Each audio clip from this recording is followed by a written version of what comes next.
So here we are. That was a real quick introduction.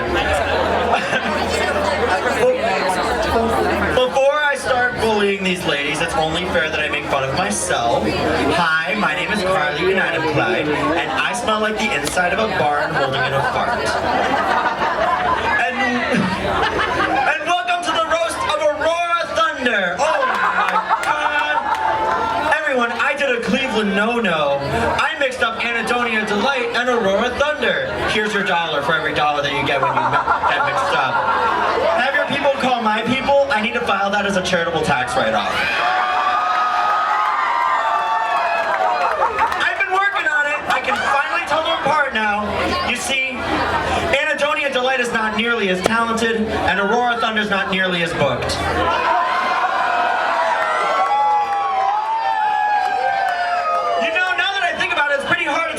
This cast apart. It's all very monochromatic, very gentrified. There's a lot of white comedians here tonight is what I'm trying to say. So I apologize in advance. The chances of us leaving this building without experiencing a cancellation are slim. But just so you know who to eviscerate on the internet at the end of the night, let's go through these bitches. We've already gone through me, Aurora, and Anadonia. Remember, no talent, no bookings, no deodorant. Congratulations on that call and response. You all get to go home knowing you are all susceptible to cult tactics. Do with that what you will. First we have Miss Vivian Vendetta Sinclair. She is a true transformation queen. She can go from out of drag as Joe Pesci in My Cousin Vinny to in drag as Joe Pesci when his face explodes in a toilet on Home Alone 2. That's not the only transformation she can do, ladies and gentlemen. No, no, no. What happens if you put a Vivian Vendetta Sinclair in a bowl of water for 24 hours? She grows 2 feet taller and you get Samantha Echo. Or Miranda Lanai. They're both taller than her and they both do the same numbers.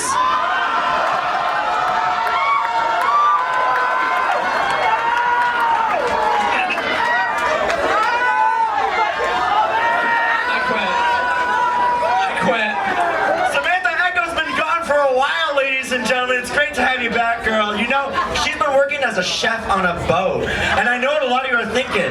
Local diva, Samantha Echo, as a boat chef? What? That doesn't sound like the Samantha Echo we know and love. Which just goes to show you don't know or love Samantha Echo. She'll never pass up an opportunity to work with seamen. In fact, she's such a resourceful chef, on day one she brought her own crabs on board.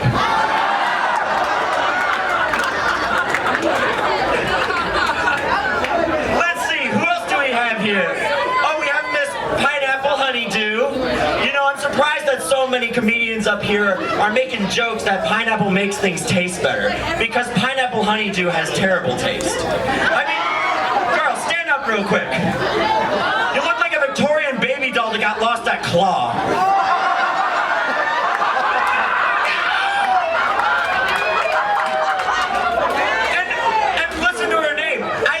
You all. It's not Pineapple Honeydew. It's Pineapple Honeydew Delight. Annie, just nod your head yes or no. Am I to understand that she is your child? Is that a yes? No? Oh, it's not. Okay, so on a completely unrelated note, if you get a call from Child Protective Services, they just want to talk. Don't worry about it. Let's see. Who else we have? We have Peach Fuzz here tonight. Peach Fuzz is so hairy that every time she gets a Brazilian, she has to get it done at Madame Trousseau's because no one has enough wax.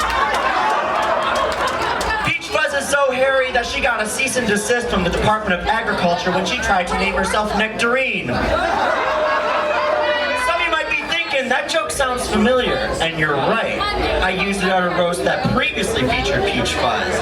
Now, in my defense, I would think of new material for Peach, but Peach Fuzz is so hairy that every time I did, I just kept going.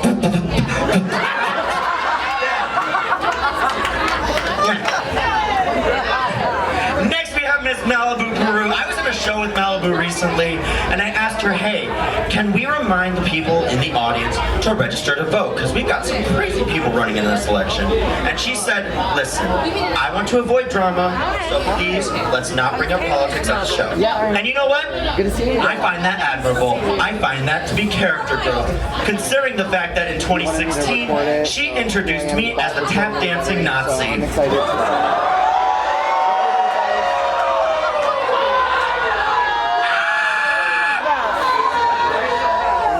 I was planning on leaving that joke out because, duh. But at the aforementioned show, she decided to unprovokedly remind all of Twist that because my name is German and hard to remember, she used to sometimes call me Hitler.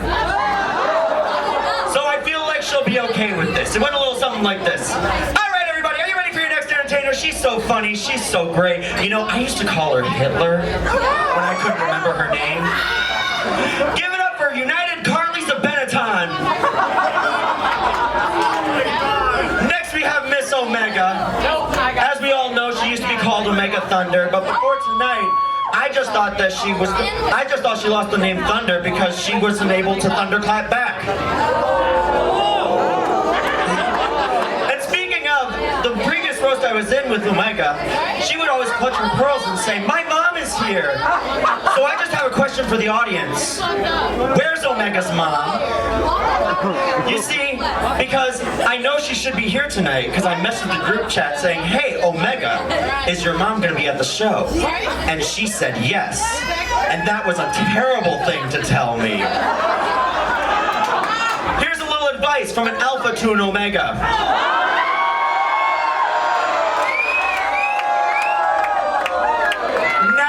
Answer my questions in a group chat where we are planning on bullying each other. I am looking for ammunition, and you fell for it hook, line, and stinker. Where's Omega's mom?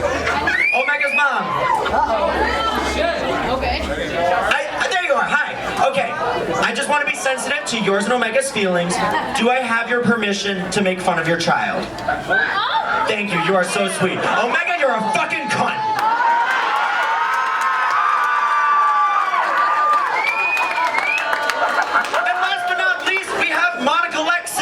The one with the tits. They say money can't buy a personality, but she could at least do us a solid and go window shopping. Instead, she bought tits. You know, Anatonia and I, we go way back. In fact, when she first started doing drag, I was one of the first people to put her in drag makeup. And for that horrendous crime, I would like to formally apologize. I did not know that my contributions would lead to all of this. Imagine the world we could have lived in if I just stayed home that day. Do you think it's a coincidence that Annie starts doing drag and 3 years later the world gets shut down by COVID? Of course it's a coincidence, but that's not going to stop me from blaming Annie for it. They say that hurt people hurt people. No, hurt people pay people to hurt themselves. But me and Annie do have a lot in common. We're both Tauruses, we're both bulls. And just like bulls, we're both full of bullshit. But if you look up Annie's pooper, you might also find a glass of milk. Or as the leather stallion calls it, the one that got away. I can tell that some of you might not get that reference. Let me fill you in on a little urban legend. You see, allegedly, for a Christmas show, Anadonia Delight had a sexy Santa administer a milk enema on stage at the Leather Stallion and promptly had the cops called on her. I say allegedly because she's here with us today instead of covered in panko crumbs ready for the electric chair. In all seriousness, Annie, I am so happy to have you in my life. You are one of my dearest friends, and I am so happy with all the progress that you've made in your own drag journey, all of the progress that you've made with Brock Shop and Glamcore, and I am so excited to see what the future brings for you. In fact, before I finish up my set tonight, I just want to give you a little parting gift as your birthday is coming up.